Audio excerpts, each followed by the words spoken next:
Assalamualaikum warahmatullahi wabarakatuh. Perkenalkan, nama saya Hifzi Umar Arafian, NPM 19/11/11/1130.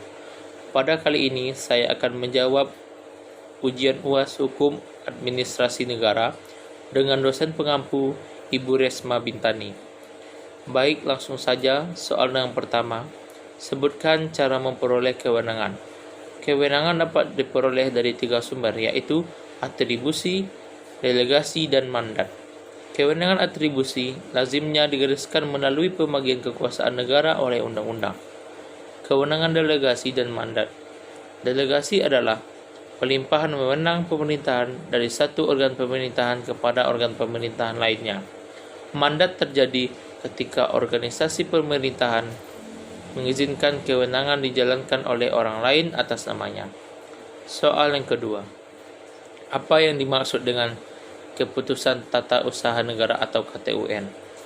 KTUN adalah suatu penetapan tertulis yang dikeluarkan oleh badan atau pejabat tata usaha negara yang berisi tindakan hukum tata usaha negara yang berdasarkan peraturan perundang-undangan yang berlaku yang bersifat konkret, individual, dan final. Soal nomor 3. Jelaskan apa yang dimaksud dengan KTUN bersifat final, konkret, dan individual. Bersifat konkret, bahwa objek yang diperlukan, bahwa objek yang diputuskan dalam keputusan itu tidak abstrak tetapi berwujud dan dapat ditentukan. Berikutnya, bersifat individual, bahwa KTUN tidak ditunjukkan untuk umum tetapi tertentu akibat maupun yang dituju. Berikutnya, bersifat final. Keputusan tersebut sudah dikutip keputusan yang tidak perlu lagi memerlukan persetujuan dari instansi lain. Soal nomor 4. Jelaskan syarat sah KTUN. Yang pertama, syarat material. Keputusan harus dibuat oleh alat negara. Lalu keputusan itu suatu pernyataan kehendak. Berikutnya, keputusan harus diberi bentuk form. Berikutnya, keputusan harus sesuai dengan isi dan tujuan peraturan dasar. Yang kedua, syarat formil. Syarat yang ditentukan yang berhubungan dengan persiapan. Berikutnya, keputusan harus diberi bentuk yang ditentukan. Berikutnya, syarat-syarat yang ditentukan yang berhubungan dengan dilakukannya keputusan.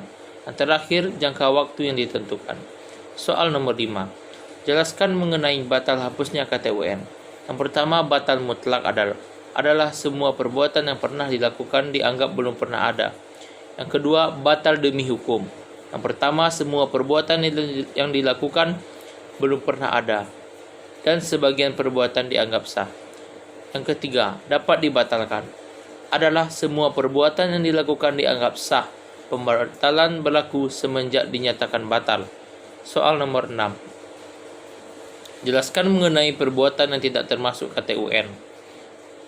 Yang pertama, KTUN merupakan perbuatan hukum perdata. Berikutnya, KTUN yang merupakan pengaturan yang bersifat umum. Berikutnya, KTUN yang masih menentukan persetujuan. KTUN yang dikeluarkan berdasarkan ketentuan kitab undang-undang. KTUN yang dikeluarkan berdasarkan pemeriksaan. KTUN yang mengenai tata usaha Tentara Nasional Indonesia. Berikutnya, keputusan Komisi Pemilihan Umum. Soal nomor 7. Jelaskan yang dimaksud dengan asas-asas umum pemerintahan yang baik di dalam AAUPB. Asas umum yang dijadikan sebagai dasar dan tata cara dalam penyelenggaraan pemerintahan yang layak. Dengan cara demikian, penyelenggaraan pemerintahan lebih baik, sopan, adil, terhormat, bebas dari kezaliman pelanggaran peraturan. Soal nomor 8. Jelaskan kedudukan AAUPB dalam sistem hukum. Kedudukan AAUPB dalam sistem hukum adalah sebagai hukum tertulis. Soal nomor 9. Jelaskan arti penting dari fungsi AAUPB. AAUPB merupakan nilai-nilai etik yang hidup dan berkembang dalam lingkungan hukum administrasi negara. Fungsi AAUPB, pegangan bagi pejabat administrasi negara dalam menjalankan fungsinya. Berikutnya, bagi hakim TUN, dapat digunakan sebagai alat penguji dan membatalkan keputusan. Berikutnya, AAUPB berguna bagi badan legislatif. Soal nomor 10. Jelaskan AAUPB yang diatur dalam Undang-Undang Nomor 30 Tahun 2014 tentang Administrasi Pemerintah. menjamin hak-hak dasar dan memberikan perlindungan bagi warga masyarakat, serta menjamin penyelenggaraan tugas-tugas negara sebagaimana dituntut oleh suatu negara hukum.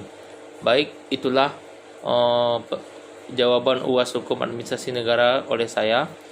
Kalau ada salah mohon dimaafkan. Assalamualaikum warahmatullahi wabarakatuh.